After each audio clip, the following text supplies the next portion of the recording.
सिखो हो शब्द प्यारे हो जन्म मरण की टेक, मुख उजल सदा सुखी नानक सिमरत एक। गुरु की साध संगत, ਸਾਹਿਬ ਸ੍ਰੀ ਗੁਰੂ ਨਾਨਕ ਦੇਵ ਜੀ ਮਹਾਰਾਜ ਫਰਮਾਉਂਦੇ ਹਨ ਕਿ ਇੱਕ ਨਿਰੰਕਾਰ ਦਾ ਸਿਮਰਨ ਕਰ, ਸਦਾ ਹੀ ਹਰ ਵੇਲੇ ਤੈਨੂੰ ਸੁੱਖਾਂ ਦੀ ਪ੍ਰਾਪਤੀ ਹੋਵੇਗੀ ਅਤੇ ਲੋਕ ਪਰਲੋਕ ਵਿੱਚ ਮੁਖ ਉਜਲਾ ਹੋਵੇਗਾ। ਬਈ ਇੱਕ ਨਿਰੰਕਾਰ ਦੀ ਸਿਮਰਨ ਰੂਪੀ ਟੇਕ ਲੈਣ ਨਾਲ ਜੰਮਣ ਮਰਨ ਤੇ ਦੁੱਖਾਂ ਦੀ ਨਿਵਰਤੀ ਹੋ ਜਾਂਦੀ ਹੈ। ਬਾਬਾ ਜੀ ਇਉਂ ਫਰਮਾਉਂਦੇ ਸਨ ਗੁਰੂ ਕੀ ਸਾਧ ਸੰਗਤ ਕਿ ਪਹਾੜਾਂ ਵਿੱਚ ਇੱਕ ਬਿੱਛੂ ਹੁੰਦਾ ਹੈ, ਬਈ ਉਸ ਨੂੰ ਬੰਦਾ ਡੰਗ ਮਾਰਨ ਨੂੰ ਨਾ ਮਿਲੇ ਤਾਂ ਆਪਣੀ ਜ਼ਹਿਰ ਨੂੰ ਨਾ ਸੰਭਾਲਦਾ ਹੋਇਆ ਉਹ ਪੱਥਰ ਵਿੱਚ ਡੰਗ ਮਾਰਦਾ ਹੈ ਤੇ ਪੱਥਰ ਨੂੰ ਸਾਂਖੀਆ ਬਣਾ ਦਿੰਦਾ ਹੈ। ਇਹੋ ਜਿਹਾ ਹਜ਼ਾਰ ਬਿੱਛੂ ਸਰੀਰ ਪਰ ਡੰਗ ਮਾਰੇ, ਬਈ ਜਿਤਨਾ ਹਜ਼ਾਰ ਬਿੱਛੂ ਦੇ ਡੰਗ ਦਾ ਦੁੱਖ ਲੱਗਦਾ ਹੈ ਇਤਨਾ ਹੀ ਜੰਮਣ ਮਰਨ ਦਾ ਦੁੱਖ ਹੁੰਦਾ ਹੈ। ਤਦੇ ਹੀ ਤਾਂ ਕਬੀਰ ਸਾਹਿਬ ਜੀ ਆਖਦੇ ਹਨ, ਕਬੀਰ ਜਮ ਕਾ ਠੇਂਗਾ ਬੁਰਾ ਹੈ ਉਹ ਨਹੀਂ ਸਹਿਆ ਜਾਏ। ਪਰ ਆਪਣੇ ਭਗਤਾਂ ਨੂੰ ਇਸ ਦੁੱਖ ਤੋਂ ਬਚਾਉਂਦਿਆਂ ਹੋਇਆਂ ਇਉਂ ਫਰਮਾਇਆ ਹੈ, ਜਨਮ ਮਰਨ ਦੋਹੂੰ ਮੈਂ ਨਾਹੀ ਜਨ ਪਰਵ ਪਕਾਰੀ ਆਏ।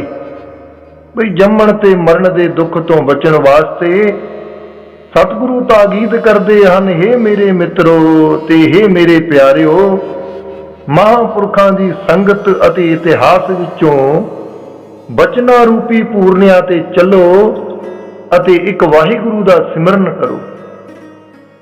ਸਿੱਖੋ ਹੋ ਸ਼ਬਦ ਪਿਆਰੇ ਹੋ ਜਨਮ ਮਰਨ ਕੀ ਟੇਕ, ਮੁਖ ਉਜਲ ਸਦਾ ਸੁਖੀ ਨਾਨਕ ਸਿਮਰਤ ਏਕ।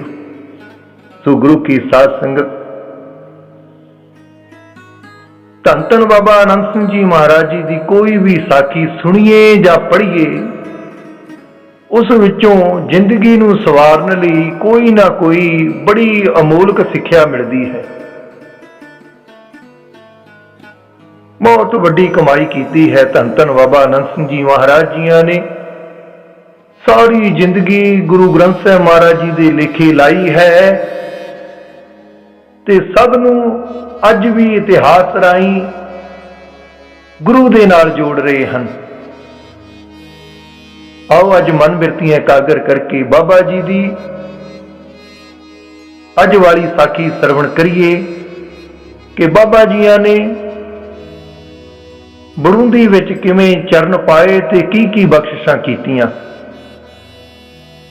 ਗੁਰੂ ਕੀ ਸਾਧ ਸੰਗਤ, ਜਦੋਂ ਬਾਬਾ ਜੀਆਂ ਨੇ ਧੰਨ ਧੰਨ ਬਾਬਾ ਆਨੰਦ ਸਿੰਘ ਜੀ ਮਹਾਰਾਜ ਜੀਆਂ ਨੇ ਪਹਾੜਾਂ ਵੱਲ ਚੱਕਰ ਲਗਾ ਕੇ ਸਤਿਨਾਮ ਦਾ ਉਪਦੇਸ਼ ਦਿੰਦੇ ਹੋਏ ਵਾਪਸ ਨਾਨਕਸਰ ਪਹੁੰਚ ਕੇ ਕਮਰ ਕਸਾ ਖੋਲ੍ਹਿਆ ਤੇ ਜਿਉਂ-ਜਿਉਂ ਸੰਗਤਾਂ ਨੂੰ ਪਤਾ ਲੱਗਦਾ ਹੈ ਵੀ ਪਿੰਡਾਂ ਦੇ ਲੋਕ ਬਹੀਰਾਂ ਪਾ ਕੇ ਦਰਸ਼ਨ ਕਰਨ ਆ ਰਹੇ ਹਨ, ਆ ਬੜੂੰਦੀ ਤੋਂ ਸਰਦਾਰ ਦਿਆਲ ਸਿੰਘ ਜੀ ਵੀ ਆ ਹਾਜ਼ਰ ਹੋਏ। ਬੇਨਤੀ ਕੀਤੀ, ਪਾਤਸ਼ਾਹ ਬੜੂੰਦੀ ਪਿੰਡ ਵੀ ਚਰਨ ਪਾ ਕੇ ਕਿਰਤਾਰਥ ਕਰੋ। ਹਜੂਰ ਨੇ ਬੇਨਤੀ ਪ੍ਰਵਾਨ ਕੀਤੀ। ਸਰਦਾਰ ਦਿਆਲ ਸਿੰਘ ਨੇ ਵਈ ਜਗਰਾਵਾਂ ਤੋਂ ਕਾਰ ਕਿਰਾਏ ਤੇ ਲਿਆਂਦੀ, ਕਲੇਰਾਂ ਤੋਂ ਸੁਖਮਣੀ ਨੇ ਬੱਸ ਲਿਆਂਦੀ ਔਰ ਹਜੂਰ ਰਾਗੀਆਂ ਸਮੇਤ ਗੁਰੂ ਕੀ ਸਾਧ ਸੰਗਤ ਬੜੂੰਦੀ ਪਹੁੰਚੇ। ਆਕਾਣੀ ਬੰਜਰ ਖੇਤ ਵਿੱਚ ਆਸਣ ਲਾਇਆ। ਇਹ ਖੇਤ ਗੁਰੂ ਕੀ ਸਾਧ ਸੰਗਤ ਸੰਤ ਬੇਲਾ ਸਿੰਘ ਜੀ ਦੀ ਸਮਾਧ ਦੇ ਸਾਹਮਣੇ ਸੀ। ਸੰਤ ਬੇਲਾ ਸਿੰਘ ਜੀ ਬਾਬਾ ਮੱਲ ਸਿੰਘ ਜੀਆਂ ਦੇ ਚੇਲੇ ਸਨ ਔਰ ਬਾਬਾ ਹਰਨਾਮ ਸਿੰਘ ਜੀਆਂ ਦੇ ਬਾਬਾ ਮੱਲ ਸਿੰਘ ਜੀ ਗੁਰੂ ਕੀ ਸਾਧ ਸੰਗਤ ਦਾਦਾ ਗੁਰੂ ਲੱਗਦੇ ਸਨ। ਇਹ ਸਾਰੇ ਮਹਾਂਪੁਰਖ ਚੰਗੇ ਕਰਨੀ ਵਾਲੇ ਹੋਏ ਹਨ। ਬਾਬਾ ਜੀ ਨਾਲ ਵੀ ਇਹਨਾਂ ਦਾ ਸੰਬੰਧ ਸੀ ਤੇ ਬਾਬਾ ਈਸਰ ਸਿੰਘ ਜੀ ਮਹਾਰਾਜ ਜੀਆਂ ਨਾਲ ਵੀ ਇਹਨਾਂ ਦਾ ਖਾਸ ਕਰਕੇ ਸੰਬੰਧ ਸੀ।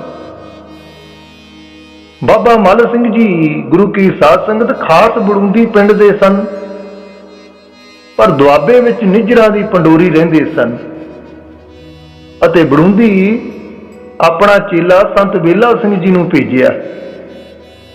ਇਹ ਬੜੂੰਦੀ ਤਪੱਸਿਆ ਵੀ ਕਰਦੇ ਸਨ ਤੇ ਆਥਣੇ ਕਥਾ ਵੀ ਕਰਦੇ ਸਨ ਅਤੇ ਆਏ ਪ੍ਰੇਮੀ ਨੂੰ ਉਪਦੇਸ਼ ਵੀ ਦਿਆ ਕਰਦੇ ਸਨ। ਸੋ ਸਰਦਾਰ ਸਦਾ ਸਿੰਘ, ਸਰਦਾਰ ਹਜ਼ਾਰਾ ਸਿੰਘ ਤੇ ਧੰਨ ਧੰਨ ਬਾਬਾ ਈਸਰ ਸਿੰਘ ਜੀ ਮਹਾਰਾਜ ਜੀ ਦੇ ਨਾਨਾ ਜੀ ਸਰਦਾਰ ਸਾਹਿਬ ਸਿੰਘ ਜੀ ਮਾਨਾਪਤੀ ਦੇ ਇਹ ਸਾਰੇ ਸੇਵਾ ਕਰਦੇ ਸਨ। ਇਹਨਾਂ ਦੀ ਬਾਬਾ ਬੇਲਾ ਸਿੰਘ ਜੀਆਂ ਦੀ ਸੇਵਾ ਕਰਦੇ ਸਨ ਔਰ ਸਰਦਾਰ ਸਾਹਿਬ ਸਿੰਘ ਜੀ ਦੇ ਘਰ ਬੱਚਾ ਨਹੀਂ ਸੀ। ਸਾਧ ਸੰਗਤ, ਇਹਨਾਂ ਨੇ ਇੱਕ ਵਾਰ ਬੇਨਤੀ ਕੀਤੀ, ਪਾਤਸ਼ਾਹ ਲੜਕੇ ਦੀ ਦਾਤ ਬਖਸ਼ੋ, ਕਿਉਂਕਿ ਗ੍ਰਸਤੀ ਵਾਸਤੇ ਸਭ ਤੋਂ ਮਿੱਠਾ ਮੇਵਾ ਹੈ। ਅੱਗੋਂ ਬਾਬਾ ਬੇਲਾ ਸਿੰਘ ਜੀਆਂ ਨੇ ਕਿਹਾ, ਬਈ ਜੇ ਸੰਸਾਰ ਵਿੱਚ ਸਾਂਝ ਬਣਾਉਣੀ ਹੈ ਤਾਂ ਕੁਝ ਪੁੰਨ ਦਾਨ ਕਰਨਾ ਪਏਗਾ, ਕੁਝ ਪੁੰਨ ਦਾਨ ਕਰਨਾ ਪਏਗਾ। ਜੇ ਸੰਸਾਰ ਵਿੱਚ ਸਾਂਝ ਬਣਾਉਣੀ ਹੈ ਤਾਂ ਇਹਨਾਂ ਬੇਨਤੀ ਕੀਤੀ, ਮਹਾਰਾਜ ਜੋ ਹੁਕਮ ਕਰੋ ਸੇਵਾ ਕਰਨ ਨੂੰ ਹਾਜ਼ਰ ਹਾਂ। ਤਾਂ ਸੰਤਾਂ ਨੇ ਕਿਹਾ, ਬਈ ਸਾਨੂੰ ਤਾਂ ਕਿਸੇ ਚੀਜ਼ ਦੀ ਲੋੜ ਨਹੀਂ, ਪਰ ਪਸ਼ੂ ਪੰਛੀਆਂ ਦੀ ਪੁਕਾਰ ਸੁਣੀਦੀ ਹੈ, ਪਾਣੀ ਤੋਂ ਬਹੁਤ ਔਖੇ ਹਨ। ਅੱਗੋਂ ਇਹਨਾਂ ਨੇ ਆਖਿਆ, ਜੀ ਸਤ ਵਚਨ। ਫਿਰ ਗੁਰੂ ਕੀ ਸਾਧ ਸੰਗਤ ਇਤਿਹਾਸ ਵਿੱਚ ਲਿਖਿਆ ਹੈ, ਭਾਈ ਸਾਹਿਬ ਭਾਈ ਗੁਰਮੁਖ ਸਿੰਘ ਜੀਆਂ ਨੇ ਧੰਨ ਧੰਨ ਬਾਬਾ ਆਨੰਦ ਸਿੰਘ ਜੀ ਮਹਾਰਾਜ ਜੀ ਦੇ ਹਜ਼ੂਰੀ ਕੀਰਤਨੀਆਂ ਵਿੱਚੋਂ, ਜੋ ਇਹ ਸਾਖੀ ਦੇ ਲੇਖਕ ਹਨ, ਉਹ ਲਿਖਦੇ ਹਨ ਕਿ ਰਾਜਗੜ੍ਹ ਦੇ ਰਾਹ ਤੇ ਟੋਭਾ ਪੁਟਾਇਆ ਤੇ ਨਾਲੇ 1.5 ਕਿੱਲਾ ਜ਼ਮੀਨ ਛੱਡ ਦਿੱਤੀ ਇਹਨਾਂ ਨੇ ਪਸ਼ੂਆਂ ਦੇ ਬੈਠਣ ਵਾਸਤੇ। ਸੋ ਕੁਝ ਸਮੇਂ ਬਾਅਦ ਗੁਰੂ ਕੀ ਸਾਧ ਸੰਗਤ, ਇਹਨਾਂ ਦੇ ਘਰ ਲੜਕੀ ਪੈਦਾ ਹੋਈ। ਤਾਂ ਸਰਦਾਰ ਸਾਹਿਬ ਸਿੰਘ ਜੀ ਨੇ ਸੰਤਾਂ ਪਾਸ ਬੇਨਤੀ ਕੀਤੀ, ਮਹਾਰਾਜ ਆਪ ਜੀ ਨੇ ਕਿਹਾ ਸੀ ਕਿ ਮੁੰਡਾ ਹੋਵੇਗਾ, ਪਰ ਲੜਕੀ ਪੈਦਾ ਹੋਈ ਹੈ। ਤਾਂ ਬਾਬਾ ਬੇਲਾ ਸਿੰਘ ਜੀਆਂ ਨੇ ਆਖਿਆ ਕਿ ਸਾਹਿਬ ਸਿਆ ਫਿਕਰ ਨਾ ਕਰ, ਲੜਕਾ ਵੀ ਹੋਵੇਗਾ, ਲੜਕਾ ਵੀ ਹੋ ਜਾਏਗਾ, ਤੂੰ ਫਿਕਰ ਨਾ ਕਰ। ਬਈ ਇਹ ਲੜਕੀ ਵੀ ਭਾਗਾਂ ਵਾਲੀ ਹੈ, ਇਹ ਵੀ ਤੇਰਾ ਨਾਮ ਰੋਸ਼ਨ ਕਰੇਗੀ।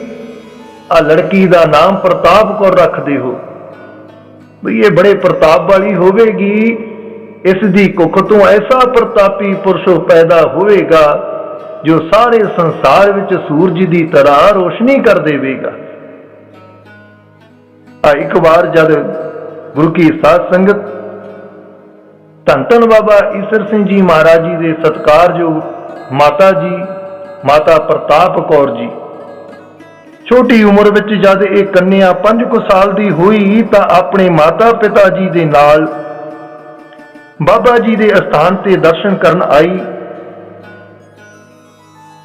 ਇਸੇ ਪਿੰਡ ਬੜੂੰਦੀ ਛੱਪੜ ਦੇ ਕਿਨਾਰੇ ਬਾਬਾ ਬੇਲਾ ਸਿੰਘ ਜੀ ਦਾ ਅਸਥਾਨ ਬਣਿਆ ਹੋਇਆ ਸੀ। ਸਰਦਾਰ ਸਾਹਿਬ ਸਿੰਘ ਜੀ ਅਤੇ ਮਾਤਾ ਅਤਰ ਕੌਰ ਜੀ ਤਾਂ ਦਰਸ਼ਨ ਕਰਕੇ ਬਾਬਾ ਜੀ ਦੇ ਕੋਲ ਹੀ ਬੈਠ ਗਏ, ਪਰ ਇਹ ਕੰਨਿਆ ਖੇਡਦੀ ਖੇਡਦੀ ਬਗੀਚੀ ਵਿੱਚ ਜਾ ਕੇ 5-4 ਫੁੱਲ ਤੋੜ ਲਿਆਈ। ਇਸ ਨੂੰ ਵੇਖ ਕੇ ਮਾਤਾ ਪਿਤਾ ਜੀ ਗੁੱਸੇ ਹੋਣ ਲੱਗੇ ਕਿ ਬਾਬਾ ਜੀ ਦੀ ਬਗੀਚੀ ਵਿੱਚੋਂ ਫੁੱਲ ਕਿਉਂ ਤੋੜੇ। ਵੀ ਇਹ ਕਹਿ ਕੇ ਘੂਰਨ ਲੱਗੇ ਤਾਂ ਬਾਬਾ ਬੇਲਾ ਸਿੰਘ ਜੀ ਕਹਿਣ ਲੱਗੇ, ਬਈ ਇਸ ਕੰਨਿਆ ਨੂੰ ਘੂਰੋ ਨਾ, ਇਹ ਬੜੇ ਤੇਜ਼ ਪ੍ਰਤਾਪ ਵਾਲੀ ਹੈ, ਕੀ ਹੋਇਆ ਜੇ 4 ਫੁੱਲ ਤੋੜ ਲਏ। ਇਹਨਾਂ ਦੇ ਪੇਟੋਂ ਤਾਂ ਉਸਨੇ ਜਨਮ ਲੈਣਾ ਜਿਸ ਨੇ ਫੁੱਲਾਂ ਦੇ ਬਾਗ ਲਗਾਉਣੇ ਹਨ ਅਤੇ ਜਿਨ੍ਹਾਂ ਨੇ ਗੁਰਸਿੱਖੀ ਦੀ ਫੁਲਵਾੜੀ ਵਧਾਉਣੀ ਫੈਲਾਉਣੀ ਹੈ। ਇਸ ਨੂੰ ਨਾ ਘੂਰੋ। ਸੋ ਸਾਧ ਸੰਗਤ, ਇਹ ਇਸ਼ਾਰਾ ਧੰਨ ਧੰਨ ਬਾਬਾ ਈਸਰ ਸਿੰਘ ਜੀ ਵੱਲ ਸੀ। ਸੋ ਸਮਾਂ ਪਾ ਕੇ ਇਸ ਲੜਕੀ ਦੀ ਸ਼ਾਦੀ ਪਿੰਡ ਝੋਲੜੀ ਸਰਦਾਰ ਬੱਗਾ ਸਿੰਘ ਜੀ ਦੇ ਨਾਲ ਹੋਈ। ਸੋ ਇਸ ਮਾਤਾ ਦੇ ਪੇਟੋਂ ਧੰਨ ਧੰਨ ਬਾਬਾ ਈਸਰ ਸਿੰਘ ਜੀ ਮਹਾਰਾਜ ਜੀਆਂ ਨੇ ਜਨਮ ਲਿਆ। ਬਈ ਜਿਨ੍ਹਾਂ ਨੇ 7.5 ਲੱਖ ਪ੍ਰਾਣੀਆਂ ਨੂੰ ਖੰਡੇ ਬਾਟੇ ਦਾ ਅੰਮ੍ਰਿਤ ਛਕਾ ਕੇ ਗੁਰਸਿੱਖੀ ਦੀ ਫੁਲਵਾੜੀ ਨੂੰ ਵਧਾਇਆ। ਧੰਨ ਜਨਨੀ ਜਿਨ ਜਾਇਆ, ਧੰਨ ਪਿਤਾ ਪ੍ਰਧਾਨ। ਸੋ ਗੁਰੂ ਕੀ ਸਾਧ ਸੰਗਤ, ਸਰਦਾਰ ਸਾਹਿਬ ਸਿੰਘ ਜੀ ਦੇ ਘਰ ਇਸ ਲੜਕੀ ਤੋਂ ਬਾਅਦ ਇੱਕ ਲੜਕਾ 5 ਸਾਲ ਬਾਅਦ ਪੈਦਾ ਹੋਇਆ। ਇਸ ਦਾ ਨਾਮ ਬਚਨ ਸਿੰਘ ਰੱਖਿਆ, ਜੋ ਬਾਬਾ ਜੀ ਦੀ ਹਜ਼ੂਰੀ ਸੇਵਾ ਵਿੱਚ ਬਾਬਾ ਈਸਰ ਸਿੰਘ ਜੀ ਦੇ ਨਾਲ ਸਨ। ਪਰ ਇਸ ਗੁਪਤ ਰਾਜ ਨੂੰ ਧੰਨ ਧੰਨ ਬਾਬਾ ਆਨੰਦ ਸਿੰਘ ਜੀ ਮਹਾਰਾਜ ਜੀ ਜਾਣਦੇ ਸਨ ਕਿ ਸਾਡੇ ਬਾਅਦ ਬਾਬਾ ਈਸਰ ਸਿੰਘ ਜੀ ਦਾ ਸਿਤਾਰਾ ਚਮਕੇਗਾ। ਸੋ ਬਾਬਾ ਜੀ ਸੰਸਾਰ ਦੇ ਥੰਮ ਸਭ ਜੀਵ ਜੰਤ ਅਤੇ ਗੁਪਤ ਪ੍ਰਗਟ ਸਭ ਦੀ ਅਰਦਾਸ ਸੁਣਦੇ ਹੋਏ ਗੁਰੂ ਕੀ ਸਾਧ ਸੰਗਤ ਅੱਜ ਬੜੂੰਦੀ ਕਾਣੀ ਬੰਜਰ ਖੇਤ ਵਿੱਚ ਆਸਣ ਲਾ ਕੇ ਬੈਠੇ ਹਨ। ਆਸਣ ਲਾ ਕੇ ਬੈਠੇ ਹਨ ਧੰਨ ਧੰਨ ਬਾਬਾ ਆਨੰਦ ਸਿੰਘ ਜੀ ਮਹਾਰਾਜ। ਸੰਗਤ ਹੁਮ ਹੁਮਾ ਕੇ ਪਹੁੰਚੀ। ਕੁਝ ਸਮਾਂ ਪਹਿਲੇ ਕੀਰਤਨ ਹੋਇਆ, ਫਿਰ ਬਾਬਾ ਜੀ ਨੇ ਬਚਨ ਸ਼ੁਰੂ ਕੀਤੇ। ਜੋ ਰਾਗੀਆਂ ਨੇ ਸ਼ਬਦ ਪੜਿਆ ਸੀ ਕਿ ਨਾਨਕ ਗਰੀਬ ਢਹਿ ਪਿਆ ਦੁਆਰੇ, ਹਰ ਮੇਲ ਲੇਹੋ ਵਡਿਆਈ। ਤੇ ਬਾਬਾ ਜੀ ਬਚਨ ਕਰਨ ਲੱਗੇ, ਗੁਰੂ ਕੀ ਸੰਗਤ ਅੰਮ੍ਰਿਤ ਵੇਲੇ ਉੱਠਿਆ ਕਰੋ, ਇਸ਼ਨਾਨ ਕਰਕੇ ਬਾਣੀ ਯਾਦ ਹੈ ਤਾਂ ਬਾਣੀ ਪੜੋ, ਨਹੀਂ ਤੇ 2 ਘੰਟੇ ਵਾਹਿਗੁਰੂ ਵਾਹਿਗੁਰੂ ਕਰਿਆ ਕਰੋ। ਬਈ ਨਿਤਨੇਮ ਕਰਕੇ ਗੁਰਦੁਆਰੇ ਮੱਥਾ ਟੇਕਿਆ ਕਰੋ ਅਤੇ ਭਲੇ ਪੁਰਸ਼ਾਂ ਦੀ ਸੰਗਤ ਕਰਿਆ ਕਰੋ। ਔਰ ਸੰਗਤ ਕਰਦਿਆਂ ਕਰਕੇ ਨੀਚ ਸਦਾਵਣਾ, ਤਾਂ ਪ੍ਰਭ ਲੇਖੇ ਅੰਦਰ ਪਾਈ। ਬਈ ਕਰਮ ਕਰਕੇ ਕਰਮਾਂ ਨੂੰ ਜਤਾਉਣਾ ਨਹੀਂ, ਆ ਕਰਮ ਕਰਕੇ ਕਰਮਾਂ ਨੂੰ ਜਣਾਉਣਾ ਨਹੀਂ। ਨੀਵਾਂ ਬਣਨਾ ਹੈ ਤਾਂ ਲੇਖੇ ਵਿੱਚ ਆਉਣਗੇ। ਬਿਨਾਂ ਨਾਮ ਜਪਣ ਤੋਂ ਚੰਗੇ ਕਰਮ ਨਹੀਂ ਬਣਦੇ। ਕੱਲ ਮੈਂ ਇਹੋ ਪੁੰਨ ਗੁਣ ਗੋਬਿੰਦ ਗਾਹੇ। ਭਾਵ ਕਲਯੁਗ ਵਿੱਚ ਪੁੰਨ ਬਣਾਉਣ ਵਾਸਤੇ ਬਈ ਨਾਮ ਜਪਣਾ ਜ਼ਰੂਰੀ ਹੈ। ਸਾਧ ਸੰਗਤ ਬਿਨਾ ਭਾਉ ਨਹੀਂ ਊਪਜੈ, ਭਾਵ ਬਿਨ ਭਗਤ ਨਹੀਂ ਹੋਏ ਤੇਰੀ। ਬਈ ਮਹਾਂਪੁਰਖਾਂ ਦੀ ਸੰਗਤ ਕਰਕੇ ਨਾਮ ਜਪਣ ਦਾ ਉਤਸ਼ਾਹ ਮਿਲਦਾ ਹੈ। ਮਹਾਂਪੁਰਖਾਂ ਦੀ ਸੰਗਤ ਤੋਂ ਬਿਨਾ ਨਾਮ ਨਹੀਂ ਜਪਿਆ ਜਾਂਦਾ। ਹਰ ਮਿਲਣੇ ਨੂੰ ਮਨ ਲੋਚਦਾ, ਕਰਮ ਮਿਲਾਵਣ ਹਾਰ। ਭਾਵ ਮਨ ਤਾਂ ਚਾਹੁੰਦਾ ਹੈ ਰੱਬ ਦੇ ਦਰਸ਼ਨ ਕਰੀਏ ਅਥਵਾ ਸੰਸਾਰ ਵਿੱਚ ਸੁੱਖਾਂ ਦੀ ਪ੍ਰਾਪਤੀ ਹੋਵੇ, ਪਰ ਕਰਮ ਮਿਲਾਵਣ ਹਾਰ। ਭਾਵ ਕਰਮਾਂ ਤੋਂ ਬਿਨਾ ਨਹੀਂ ਮਿਲ ਸਕਦਾ। ਪਰ ਕਰਮ ਕਰਕੇ ਨਹੀਂ, ਕਰਮੀ ਬਣਨਾ ਹੈ। ਵਡਿਆਈ ਨੂੰ ਪ੍ਰਾਪਤ ਕਰਕੇ ਵੀ ਗੁਰੂ ਦੇ ਚਰਨਾਂ ਵਿੱਚ ਇਉਂ ਅਰਦਾਸ ਕਰਨੀ ਹੈ, ਨਾਨਕ ਗਰੀਬ ਢਹਿ ਪਿਆ ਦੁਆਰੇ। ਹੇ ਵਾਹਿਗੁਰੂ, ਮੈਂ ਤੇਰੇ ਦਰਵਾਜ਼ੇ ਢੱਠਾ ਪਿਆ ਹਾਂ, ਆਪਣੇ ਚਰਨਾਂ ਨਾਲ ਜੋੜ ਲਓ। ਸਕੇਤ ਮੰਡੀ ਦਾ ਰਾਜਾ 5ਵੇਂ ਪਾਤਸ਼ਾਹ ਦੇ ਦਰਸ਼ਨ ਕਰਨ ਵਾਸਤੇ ਬਈ ਅੰਮ੍ਰਿਤਸਰ ਪਹੁੰਚਿਆ। ਸ਼ਾਮ ਨੂੰ ਦਰਬਾਰ ਸਜਿਆ ਹੈ ਗੁਰੂ ਕੀ ਸੰਗਤ। ਹਜੂਰ ਸਿੰਘਾਸਣ ਤੇ ਬਿਰਾਜਮਾਨ ਹਨ। ਰਾਗੀ ਕੀਰਤਨ ਕਰ ਰਹੇ ਹਨ। ਕੀਰਤਨ ਹੋ ਰਿਹਾ ਹੈ, ਸ਼ਬਦ ਪੜਿਆ ਜਾ ਰਿਹਾ ਹੈ, ਬਈ ਲੇਖ ਨਾ ਮਿਟੀ ਹੈ ਸਖੀ ਜੋ ਲਿਖਿਆ ਕਰਤਾਰ। ਆ ਰਾਜਾ ਦਰਸ਼ਨੀ ਡਿਉਢੀ ਲੰਘਿਆ ਤੇ ਕੰਨਾਂ ਵਿੱਚ ਆਵਾਜ਼ ਪਈ, ਲੇਖ ਨਾ ਮਿਟੀ। ਰਾਜੇ ਨੇ ਵਜ਼ੀਰ ਨੂੰ ਕਿਹਾ, ਬਈ ਦਰਸ਼ਨ ਭੇਟਾ ਥੋੜੀ ਹੀ ਰੱਖਣੀ, ਜੋ ਦਸਵੰਧ 1.25 ਲੱਖ ਰੁਪਈਆ ਹੈ ਉਹ ਨਹੀਂ ਰੱਖਣਾ, ਕਿਉਂਕਿ ਜੇ ਇੱਥੇ ਲੇਖ ਹੀ ਨਹੀਂ ਮਿਟਣੇ ਤਾਂ ਦਾਨ ਪੁੰਨ ਕਰਮ ਕਰਨ ਦੀ ਕੀ ਲੋੜ ਹੈ। ਵਜ਼ੀਰ ਨੇ ਸਤ ਵਚਨ ਕੀਤਾ। ਹੁਣ ਰਾਜੇ ਦੇ ਕਹੇ ਅਨੁਸਾਰ ਵਜ਼ੀਰ ਨੇ ਨਜ਼ਰ ਭੇਟ ਥੋੜੀ ਜਿਹੀ ਕੀਤੀ। ਰਾਜੇ ਨੇ ਮੱਥਾ ਟੇਕਿਆ, ਕੀਰਤਨ ਵਿੱਚ ਬੈਠ ਗਏ। ਰਾਗੀ ਸਿੰਘ ਕੀਰਤਨ ਕਰ ਰਹੇ ਹਨ, ਲੇਖ ਨਾ ਮਿਟੀ ਹੈ ਸਖੀ ਜੋ ਲਿਖਿਆ ਕਰਤਾਰ। ਔਰ ਨਾਲ ਪ੍ਰਵਾਨ ਲਾ ਰਹੇ ਹਨ, ਦੱਦੈ ਦੋਸ ਨਾ ਦੇਊ ਕਿਸੈ, ਦੋਸ ਕਰਮਾਂ ਆਪਣਿਆਂ जो मैं किया सो मैं पाया, दोष ना दीजै अवर जना। लेख ना मिटी हे सखी, जो लिखिया करतार। हथ मरोड़ै तन कपे, स्याह हुआ सेत। जेहा बीजै सो लुणै, कर्मा संदड़ा खेत। लेख ना मिटी हे सखी, जो लिखिया करतार। कर कर करना लिख ले जाहो, आपे बीज आपे ही खाहो। लेख ना मिटी हे सखी, जो लिखिया करतार। चंगियाइयां बुरियाइयां बाचै धर्म हदूर। करमी आपो अपनी के नीड़ा के दूर। सज्जन सही नाल मैं चलदियां नाल चलन। जिथै लेखा मंगीऐ तिथै खड़े दे सन। भाव इस जीव दे पुन बई सज्जन हन ते पाप दुश्मन हन। धर्मराज दे पास अथवा जिथे भी औकड़ जीव नूं बनदी है, उत्थे पुन सज्जन हो जाते हैं ते पाप दुश्मन बन जाते हैं। पाप ते पुन जीव आप करदा है। पुन महापुरखों की संगत करके करता है ते पाप सागत पुरुषों की कुसंगत करके करता है। गुरु की साध संगत।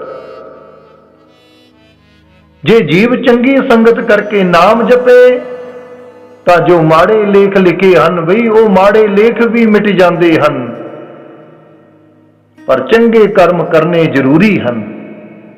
राजे ने कथा कीर्तन सुनिया। कीर्तन की समाप्ति तो बाद हजूर ने सुख आनंद पुछी ते राजे ने वापस जाण की आग्ञा मंगी। हजूर ने कहा बई राजा हुण आराम करो, सवेरे साडे पास आउणा फिर आग्ञा दी विचार करांगे। ये कह राजे नूं निज स्थान आसन कराया। हुण राजा आराम कर रहा है। राणियां चरण झस रही हन। अद्धी रात है। गुरु की साध संगत। राजे नूं सुपना आ रहा है कि पिछले जन्म विच बड़ी तपस्या कीती है, उस दे बदले राज भाग मिलिया है और राज भाग प्राप्त करके कोई नेक काम नहीं किया। इसदा सुपना चल रहा है और सुपने विच राजा मर गया। गुरु की साध संगत। मर के अमृतसर तो 20 मील दूर चंडालां दी रौड़ विच जन्म लीता। 60 साल चंडालां दे घर बिताए। सब कम चंडालां वाले कीते। बाल बच्चे भी पैदा हो गए। बच्चियां नाल मोह भी बड़ा करदा है। हुण नेत निरंकार दी 12 साल दा काल पै गया। आ दुनिया भुखी मरदी है। ये भी भुख दे दुखों बाल बच्चे नूं लैके भी जंगल विच वन दे उपर चढ़ के पीलू खा के पेट दी अग बुझा रहा है। नेत निरंकार दी गुरु की साध संगत ऐसा एक पाउण दा बरोला आया जिस नाल वन दा दाना टुट गया ते चंडाल डिग के मर गया। हुण इस नूं जमदूत नरका नूं लैके जाण लगे। क्या तैं खटिया कहां गवाया, चलो सिताब दीवान बुलाया। जदों चंडाल ने धर्मराज दा नाम सुनिया तां चीक मारी ते जमदूतां नूं आख्या भी मैनू तां पंजवें पातशाह ने हुक्म कीता सी कि साडे पास आवी। बई जिस वक्त पंजवें पातशाह धन गुरु अर्जन देव महाराज जी का नाम लिया इसने तां जमदूतां ने उसे वेले छड़ दिता। सुन कै जम के दूत नाए तेरा छड़ जाहे। भाव जमदूत पंजवें पातशाह का नाम सुन के भज गए। राजे की अख खुल गई। राजा हैरान हो गया। ऐसा सुपना, बई ऐसा सुपना भयानक अगे कदे नहीं आया। ये गुरु की नगरी है या भूतां दी नगरी है। राजा अख मीटदा है तां सुपना अगे आ जांदा है। जे अख खोलदा है तां नौकर चाकर अहलकार ते राणियां पैर चस रहीआं हन। ਇਹ ਕੁਝ ਤੱਕ ਕੇ ਰਾਜਾ ਰੋਣ ਲੱਗਿਆ ਤੇ ਰਾਣੀਆਂ ਨੇ ਪੁੱਛਿਆ, ਰਾਜਾ ਐ ਰਾਜਨ, ਆਪ ਜੀ ਰੋ ਕਿਉਂ ਰਹੇ ਹੋ? ਰੋਣ ਦਾ ਕੀ ਕਾਰਨ ਹੈ? ਰਾਜਾ ਸ਼ਰਮ ਦਾ ਮਾਰਿਆ ਦੱਸਦਾ ਕੁਝ ਨਹੀਂ। ਇਹ ਗਮ ਦੀ ਨਦੀ ਵਿੱਚ ਗੋਤੇ ਖਾਂਦਿਆਂ ਅੰਮ੍ਰਿਤ ਵੇਲਾ ਹੋ ਗਿਆ। ਗੁਰੂ ਕੀ ਸਾਧ ਸੰਗਤ, ਰਾਜਾ ਉੱਠ ਕੇ ਦਾਤਣ ਕੁਰਲਾ ਕਰਦਾ ਹੈ। ਜਦੋਂ ਕੁਰਲੀ ਕੀਤੀ ਤਾਂ ਮੂੰਹ ਵਿੱਚੋਂ ਪੀਲੂ ਦੇ ਬੀਜ ਨਿਕਲ ਆਏ। ਬਈ ਰਾਜਾ ਹੋਰ ਵੀ ਹੈਰਾਨ ਹੋਇਆ, ਮਨ ਵਿੱਚ ਆਖਿਆ, ਇਹ ਸੁਪਨਾ ਹੈ ਜਾਂ ਪ੍ਰਤੱਖ ਗੱਲ? ਮੂੰਹ ਵਿੱਚੋਂ ਪੀਲੂ ਦੇ ਬੀਜਾਂ ਨੇ ਰਾਜੇ ਨੂੰ ਵਿਆਕੁਲ ਕਰ ਦਿੱਤਾ। ਹੁਣ ਇਸ਼ਨਾਨ ਕਰਕੇ ਦੀਵਾਨ ਵਿੱਚ ਪਹੁੰਚਿਆ ਅਤੇ ਕੀਰਤਨ ਸਰਵਣ ਕੀਤਾ। ਕੀਰਤਨ ਦੀ ਸਮਾਪਤੀ ਪਿੱਛੋਂ ਆਗਿਆ ਮੰਗੀ। ਪੰਜਵੇਂ ਪਾਤਸ਼ਾਹ ਨੇ ਆਖਿਆ, ਰਾਜਨ, ਅੱਜ ਸਾਡਾ ਵਿਚਾਰ ਹੈ ਬਈ ਬਾਹਰ ਸੈਰ ਕਰਨ ਜਾਣਾ ਹੈ। ਬਾਹਰ ਸੈਰ ਕਰਨ ਚੱਲੀਏ, ਤੂੰ ਸਾਡੇ ਨਾਲ ਚੱਲ, ਕੱਲ ਨੂੰ ਆਗਿਆ ਦੇ ਦੇਵਾਂਗੇ। ਅੱਗੋਂ ਰਾਜੇ ਨੇ ਸਤ ਵਚਨ ਕੀਤਾ। ਹੁਣ ਜਲ ਪਾਣੀ ਵਰਤ ਕੇ ਸ਼ਿਕਾਰ ਕਰਨ ਦੀ ਤਿਆਰੀ ਸ਼ੁਰੂ ਹੋ ਗਈ। 4 ਜਾਮਾਂ ਪਾ ਕੇ 2 ਘੋੜੇ ਆ ਗਏ। ਇੱਕ ਘੋੜੇ ਤੇ ਸਤਿਗੁਰੂ ਸੰਨਦ ਵੱਧ ਹੋ ਗਏ ਅਤੇ ਦੂਜੇ ਤੇ ਰਾਜਾ ਸਾਹਿਬ ਬੈਠ ਗਏ। ਨਾਲ ਕੁਝ ਅਹਿਲਕਾਰ ਵੀ ਤਿਆਰ ਹੋ ਗਏ। ਸਤਿਗੁਰੂ ਦੇ ਨਾਲ ਕੁਝ ਕੁ ਸੰਗਤ ਹੈ, ਬਾਹਰ ਜੰਗਲ ਵਿੱਚ ਜਾ ਰਹੇ ਹਨ। ਗੁਰੂ ਸਾਹਿਬ ਦੇ ਨਾਲ ਰਾਜਾ ਬਚਨ ਕਰਦਾ ਜਾ ਰਿਹਾ ਹੈ। ਸਤਿਗੁਰੂ ਨੇ ਆਖਿਆ, ਰਾਜਾ, ਭਈ ਜਿਸ ਦੇ ਅੱਗੇ ਸ਼ਿਕਾਰ ਨਿਕਲੇ ਉਹ ਘੋੜਾ ਮਗਰ ਲਾ ਦੇਵੇ। ਅੱਗੋਂ ਰਾਜੇ ਨੇ ਸਤ ਵਚਨ ਕੀਤਾ। ਨੀਤ ਨਿਰੰਕਾਰ ਦੀ ਰਾਜੇ ਦੇ ਅੱਗੇ ਇੱਕ ਹਿਰਨ ਆ ਨਿਕਲਿਆ। ਰਾਜੇ ਨੇ ਸ਼ਿਕਾਰ ਦਾ ਪਿੱਛਾ ਕੀਤਾ ਤੇ ਅੱਗੇ ਅੱਗੇ ਸ਼ਿਕਾਰ ਤੇ ਪਿੱਛੇ ਪਿੱਛੇ ਰਾਜਾ। ਕੁਝ ਦੂਰ ਜਾ ਕੇ ਸ਼ਿਕਾਰ ਅਲੋਪ ਹੋ ਗਿਆ। ਸੂਰਜ ਵੀ ਸਿਖਰ ਤੇ ਆ ਗਿਆ। ਹੁਣ ਰਾਜੇ ਨੂੰ ਪਿਆਸ ਬਹੁਤ ਜ਼ੋਰ ਦੀ ਲੱਗੀ। ਗੁਰੂ ਕੀ ਸਾਧ ਸੰਗਤ, ਇੱਧਰ ਉੱਧਰ ਤੱਕਿਆ, ਕਿਤੋਂ ਪਾਣੀ ਨਹੀਂ ਮਿਲਿਆ। ਕੁਝ ਹੋਰ ਅੱਗੇ ਹੋਇਆ ਤਾਂ ਕੁਝ ਬੰਦੇ ਇਕੱਠੇ ਹੋਏ ਦੇਖੇ। ਇਕੱਠ ਦੇਖਿਆ ਭਈ ਰਾਜੇ ਨੂੰ ਤੱਕ ਕੇ ਬੱਚਿਆਂ ਨੇ ਘੇਰਾ ਪਾ ਲਿਆ। ਕੋਈ ਕਹਿੰਦਾ ਹੈ, ਬਾਪੂ ਤੂੰ ਕਿੱਥੋਂ ਆ ਗਿਆ ਹੈ?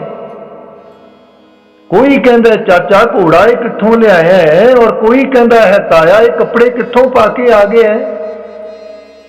ਆ ਇੱਕ ਬੱਚਾ ਦੌੜਿਆ ਗਿਆ ਤੇ ਸਾਰੇ ਪਰਿਵਾਰ ਨੂੰ ਕਹਿਣ ਲੱਗਿਆ, ਜਿਸ ਨੂੰ ਰੋਂਦੇ ਹੋ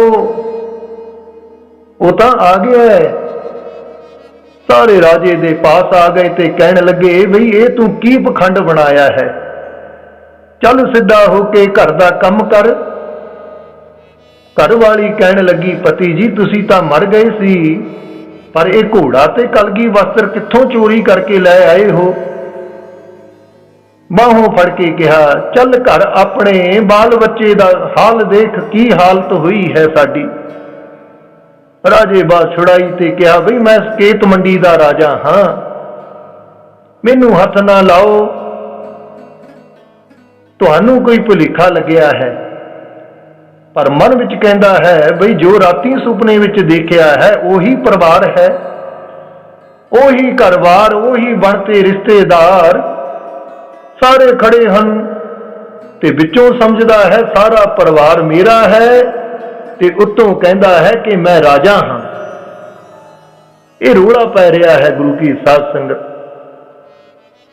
ਰਾਜਾ ਰੋਂਦਾ ਵੀ ਤੇ ਹੈਰਾਨ ਵੀ ਹੁੰਦਾ ਹੈ, ਪਰ ਇਹਨਾਂ ਤੋਂ ਖਹਿੜਾ ਛਡਾਉਣਾ ਵੀ ਮੁਸ਼ਕਲ ਹੋ ਗਿਆ। ਬਈ ਹੁਣ ਰਾਜੇ ਨੇ ਬੇਨਤੀ ਕੀਤੀ, ਮਹਾਰਾਜ ਅਰਦਾਸਾਂ ਕਰਨ ਲੱਗਿਆ। ਧੰਨ ਗੁਰੂ ਅਰਜਨ ਦੇਵ ਮਹਾਰਾਜ ਜੀਆਂ ਦੇ ਚਰਨਾਂ ਵਿੱਚ, ਮਹਾਰਾਜ ਤੁਸੀਂ ਵੌੜੀ ਕਰੋ, ਤੁਸੀਂ ਕਿਹਾ ਸੀ ਸ਼ਿਕਾਰ ਖੇਡਣ ਚੱਲਣਾ ਹੈ, ਮੈਂ ਤਾਂ ਫਸ ਹੀ ਗਿਆ ਹਾਂ, ਕਿਰਪਾ ਕਰੋ, ਇੱਥੋਂ ਚੰਡਾਲਾਂ ਤੋਂ ਖਹਿੜਾ ਛੁਡਾਓ। ਇਹ ਰਾਜੇ ਨੇ ਅਰਦਾਸ ਕੀਤੀ। ਗੁਰੂ ਕੀ ਸਾਧ ਸੰਗਤ, ਜਦੋਂ ਅਰਦਾਸ ਕੀਤੀ, ਇਤਨੇ ਚਿਰ ਨੂੰ ਪੰਜਵੇਂ ਪਾਤਸ਼ਾਹ ਵੀ ਆ ਪੁੱਜੇ।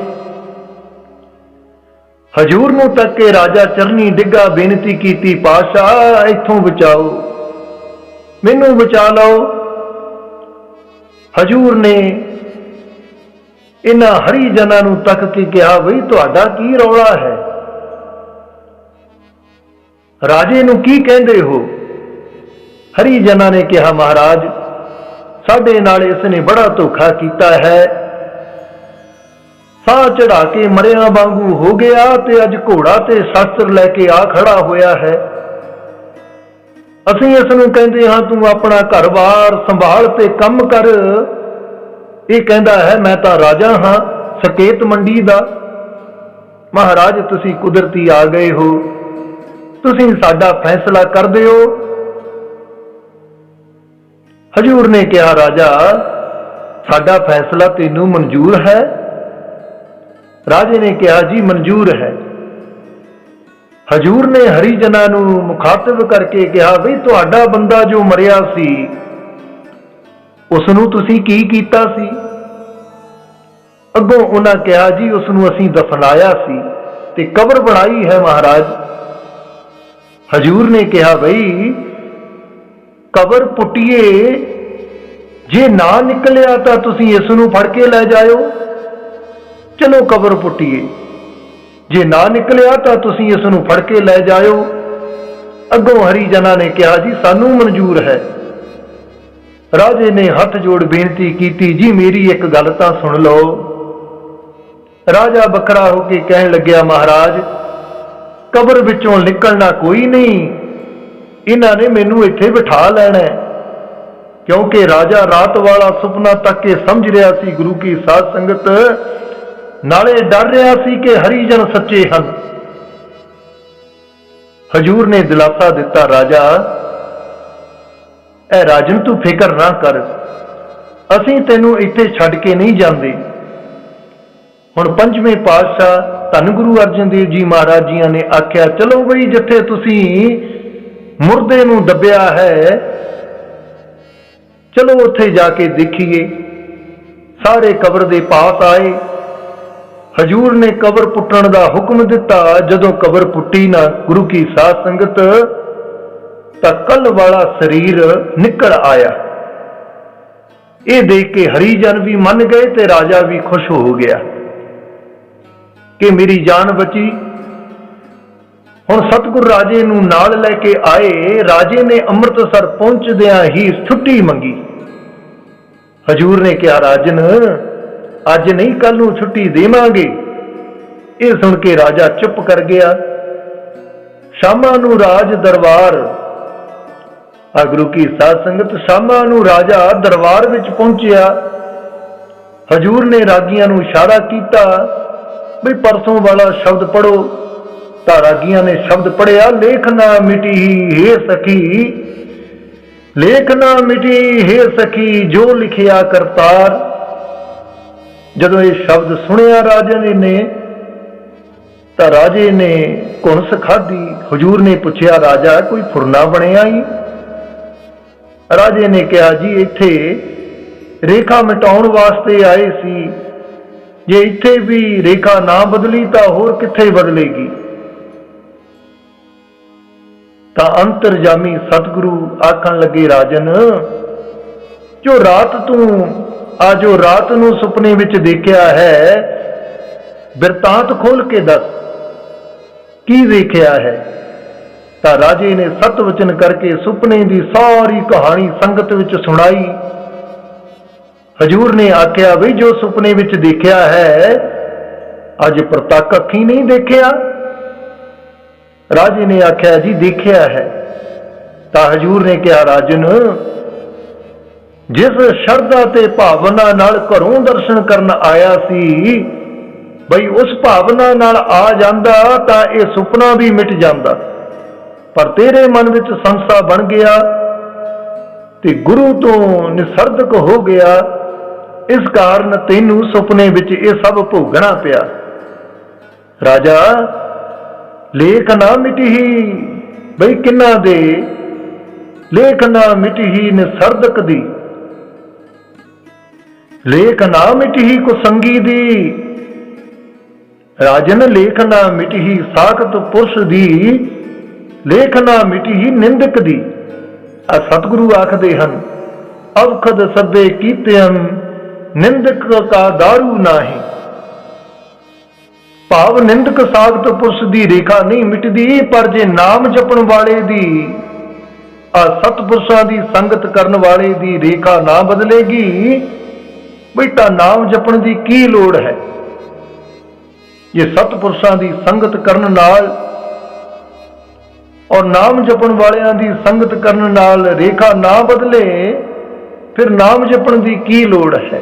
ਕੌਣ ਕੋ ਕਲੰਕ ਰਹਿਓ ਰਾਮ ਨਾਮ ਲੇਤ ਹੀ, ਪਤਿਤ ਪਵਿੱਤ ਭਏ ਰਾਮ ਕਹਿਤ ਹੀ।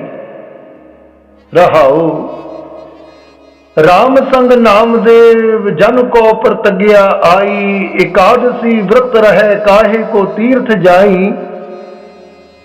ਰਾਜਨ ਸਤਿਗੁਰੂ ਆਖਦੇ ਹਨ, ਪਾਰ ਬ੍ਰਹਮ ਕੀ ਸ਼ਰਣੀ ਪਾਹੇ, ਕੋਟ ਕਲੰਕ ਖਿਨ ਮੈਂ ਮਿਟ ਜਾਏ।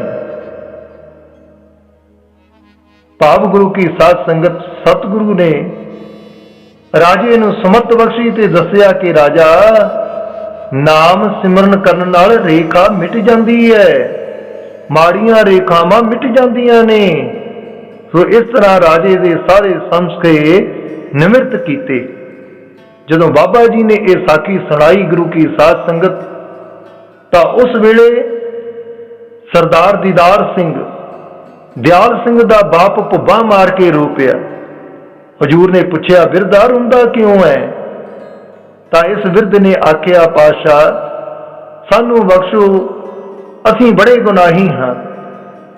ਅਸੀਂ ਬਾਬਾ ਮਲ ਸਿੰਘ ਜੀ ਦਾ ਬਚਨ ਨਹੀਂ ਮੰਨਿਆ, ਪਤਾਲ ਵਿੱਚ ਗਰਕਦੇ ਜਾਂਦੇ ਹਾਂ। ਉਹਨਾਂ ਦਾ ਹੁਕਮ ਸੀ ਤੁਸੀਂ ਵਿਆਜ ਨਾ ਖਾਇਆ ਕਰੋ, ਵਿਆਜ ਖਾਣਾ ਪਾਪ ਹੈ। ਔਰ ਦੂਜਾ, ਅਗਵਾੜ ਪੱਤੀ ਲੋਪੋਂ ਤੇ ਹਦਾਇਤ ਕੀਤੀ ਸੀ, ਆਪਣੀ ਜ਼ਮੀਨ ਵਿੱਚ ਤਮਾਕੂ ਨਾ ਬੀਜੋ ਅਤੇ ਨਾ ਹੀ ਆਪਣੀ ਜ਼ਮੀਨ ਵਿੱਚ ਬੀਜਣ ਦਿਓ। ਪਰ ਇਹ ਪਾਪ ਅਸੀਂ ਰੱਜ ਕੇ ਕੀਤਾ ਹੈ। ਸਾਨੂੰ ਧਨ ਤੇ ਦੌਲਤ ਦਾ ਘਾਟਾ ਪੈ ਰਿਹਾ ਹੈ, ਦਿਨੋਂ ਦਿਨ ਘਾਟੇ ਵਿੱਚ ਜਾ ਰਹੇ ਹਾਂ। ਬਾਬਾ ਜੀ ਤੁਸੀਂ ਉਹੀ ਰੂਪ ਹੋ, ਸਾਨੂੰ ਬਖਸ਼ੋ, ਸਿੱਧੇ ਰਸਤੇ ਪਾਓ। ਇਹ ਕਹਿ ਕੇ ਫਿਰ ਰੋਣ ਲੱਗਿਆ। ਤਾਂ ਹਜੂਰ ਨੇ ਆਖਿਆ, ਬਿਰਧਾ ਤੇਰਾ ਨਾਮ ਕੀ ਹੈ? ਤਾਂ ਇਸ ਨੇ ਆਖਿਆ, ਪਾਤਸ਼ਾਹ ਦੀਦਾਰ ਸਿੰਘ ਮੇਰਾ ਨਾਮ ਹੈ। ਹਜੂਰ ਨੇ ਆਖਿਆ ਕਿ ਦੀਦਾਰ ਸਿਆ, ਮਹਾਂਪੁਰਖਾਂ ਦਾ ਬਚਨ ਅਟਲ ਹੈ, ਬਿਰਥਾ ਨਹੀਂ ਜਾਂਦਾ। ਸਾਧ ਬਚਨ ਅਟਲਦਾ, ਜੇ ਅੱਗੇ ਬਚਨ ਨਹੀਂ ਮੰਨ ਸਕੇ ਬਈ ਤਾਂ ਹੁਣ ਮੰਨ ਲਓ। ਮਹਾਂਪੁਰਖ ਕਿਉਂਕਿ ਨਿਤ ਅਵਤਾਰ ਹੁੰਦੇ ਹਨ, ਬਈ ਜੋ ਮਹਾਂਪੁਰਖਾਂ ਦਾ ਬਚਨ ਮੰਨਦਾ ਹੈ, ਸੰਤ ਉਸ ਦੇ ਮਰਿਆਂ ਜਿਉਂਦਿਆਂ ਸਹਾਈ ਹੁੰਦੇ ਹਨ। ਗੁਰੂ ਸਾਹਿਬ ਦੇ ਬਚਨ ਹਨ, ਨਾਨਕ ਕੱਚੜਿਆਂ ਸਿਓ ਤੋੜ ਢੂੰਡ ਸੱਜਣ ਸੰਤ ਪੱਕਿਆ, ਓਏ ਜੀ ਬੰਦੇ ਵਿਛੜੇ ਓਏ ਮੋਇਆ ਨਾ ਜਾਹੀ ਛੋੜ। ਭਾਵ ਕਿ ਦੁਨੀਆ ਮਤਲਬ ਤੋਂ ਬਿਨਾਂ ਜਿਉਂਦਿਆਂ ਹੀ ਛੱਡ ਦਿੰਦੀ ਹੈ। ਆ ਜੋ ਮਹਾਂਪੁਰਖਾਂ ਦਾ ਬਚਨ ਮੰਨਦਾ ਹੈ, ਮਹਾਂਪੁਰਖ ਬਈ ਉਹ ਮਰਿਆਂ ਦਾ ਵੀ ਸਾਥ ਦਿੰਦੇ ਹਨ। ਜੇ ਕੋ ਬਚਨ ਕਮਾਵੇ ਸੰਤਨ ਕਾ, ਸੋ ਗੁਰ ਪ੍ਰਸਾਦੀ ਤਰੀਐ। ਹਜੂਰ ਨੇ ਆਖਿਆ, ਬਈ ਮਹਾਂਪੁਰਖਾਂ ਦਾ ਬਚਨ ਮੰਨੋ। ਮਾਈ ਸਤ ਸਤ ਸਤ ਹਰ ਸਤ ਸਤ ਸਤ ਸਾਧਾ, ਬਚਨ ਗੁਰੂ ਜੋ ਪੂਰੇ ਕਹਿਓ, ਮੈਂ ਛੀਂਕ ਗਾਠਰੀ ਵਾਧਾ। ਮਹਾਂਪੁਰਖਾਂ ਦਾ ਬਚਨ ਮੰਨੋ। ਦੀਦਾਰ ਸਿਆ ਤੇਰੇ ਪੁੱਤ ਨੂੰ ਕਿਹਾ ਸੀ ਮੁੰਡਾ ਲੈ ਲੈ, ਬਈ ਉਸਨੇ ਇਨਕਾਰੀ ਕਰ ਦਿੱਤੀ। ਤੂੰ ਤਰਲੇ ਲੈਂਦਾ ਹੈ, ਆਪਣੇ ਮੁੰਡੇ ਤੋਂ ਪੁੱਛ। ਗੁਰੂ ਕੀ ਸਾਧ ਸੰਗਤ, ਇੱਕ ਦਫਾ ਬਾਬਾ ਜੀ ਲਹਿਰੇ ਸੰਤਾਂ ਦੇ ਦਰਸ਼ਨ ਕਰਨ ਗਏ ਸਨ। ਸੰਗਤ ਵੀ ਬਹੁਤ ਸਾਰੀ ਨਾਲ ਸੀ ਤੇ ਇਹ ਸਰਦਾਰ ਵੀ ਨਾਲ ਸਨ। ਸਰਦਾਰ ਸੁਲੱਖਣ ਸਿੰਘ, ਸਰਦਾਰ ਨੱਥਾ ਸਿੰਘ, ਸਰਦਾਰ ਰਤਨ ਸਿੰਘ। ਇਹਨਾਂ ਨੂੰ ਬਾਬਾ ਜੀ ਨੇ ਆਖਿਆ, ਸੁਰੈਣ ਸਿੰਘ ਨੂੰ ਤੇ ਦਿਆਲ ਸਿੰਘ ਨੂੰ, ਬਈ ਸ੍ਰੀ ਬਾਬਾ ਵਧਾਵਾ ਸਿੰਘ ਜੀ ਪਾਸ ਲੈ ਜਾਓ ਤੇ ਬੇਨਤੀ ਕਰੋ, ਇਹਨਾਂ ਦੋਨਾਂ ਨੂੰ ਇੱਕ ਇੱਕ ਮੁੰਡਾ ਬਖਸ਼ੋ। ਅੱਗੋਂ ਸਤ ਵਚਨ ਕਰਕੇ ਜਦੋਂ ਬਾਹਰ ਆ ਕੇ ਜਾਣ ਵਾਸਤੇ ਕਿਹਾ, ਤਾਂ ਦੋਨਾਂ ਸਰਦਾਰਾਂ ਨੇ ਸਾਰੀ ਵਾਰਤਾ ਪੁੱਛੀ। ਇਹਨਾਂ ਦੋਨਾਂ ਨੇ ਜਵਾਬ ਦਿੱਤਾ ਤੇ ਕਿਹਾ ਵੀ ਅਸੀਂ ਪੁੱਤ ਮੰਗਣ ਨਹੀਂ ਜਾਣਾ।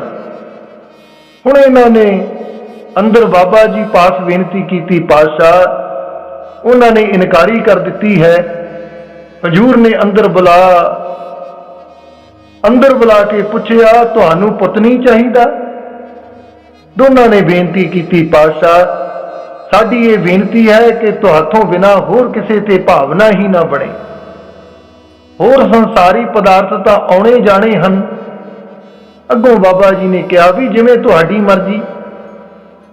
ਸੋ ਇਸ ਕਰਕੇ ਬਾਬਾ ਜੀ ਆਖਦੇ ਹਨ, ਦੀਦਾਰ ਸਿਆ ਤੇਰੇ ਪੁੱਤ ਨੂੰ ਕਿਹਾ ਸੀ ਮੁੰਡਾ ਲੈ ਲੈ, ਉਸਨੇ ਇਨਕਾਰੀ ਕਰ ਦਿੱਤੀ ਹੈ ਤੇ ਤੂੰ ਤਰਲੇ ਲੈਣਾ ਆਪਣੇ ਮੁੰਡੇ ਤੋਂ ਪੁੱਛ। ਬਾਬਾ ਜੀ ਨੇ ਆਖਿਆ ਬਈ ਮਹਾਂਪੁਰਖਾਂ ਦਾ ਬਚਨ ਮੰਨੋ, ਮਾਇਆ ਦੀ ਛਿੱਲ ਲਾਉਣੀ ਛੱਡ ਦਿਓ, ਤੜਕੇ ਉੱਠ ਕੇ ਨਿਤਨੇਮ ਕਰਿਆ ਕਰੋ। ਇਹ ਤਿੰਨ ਵਚਨ ਤੁਸੀਂ ਮੰਨੋ, ਅਸੀਂ ਜ਼ਿੰਮੇਵਾਰ ਹਾਂ। ਬਾਬਾ ਜੀ ਆਖਣ ਲੱਗੇ ਬਈ ਤੁਸੀਂ ਇਹ ਤਿੰਨ ਵਚਨ ਮੰਨੋ, ਅਸੀਂ ਜ਼ਿੰਮੇਵਾਰ ਹਾਂ।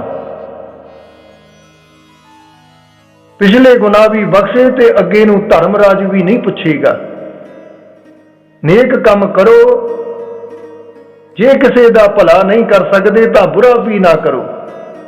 ਇਉਂ ਉਪਦੇਸ਼ ਦੇ ਕੇ ਵਾਪਸ ਜਾਣ ਦੀ ਤਿਆਰੀ ਕੀਤੀ। ਸੰਗਤ ਨੇ ਜਲ ਪ੍ਰਸਾਦਾ ਛਕਿਆ।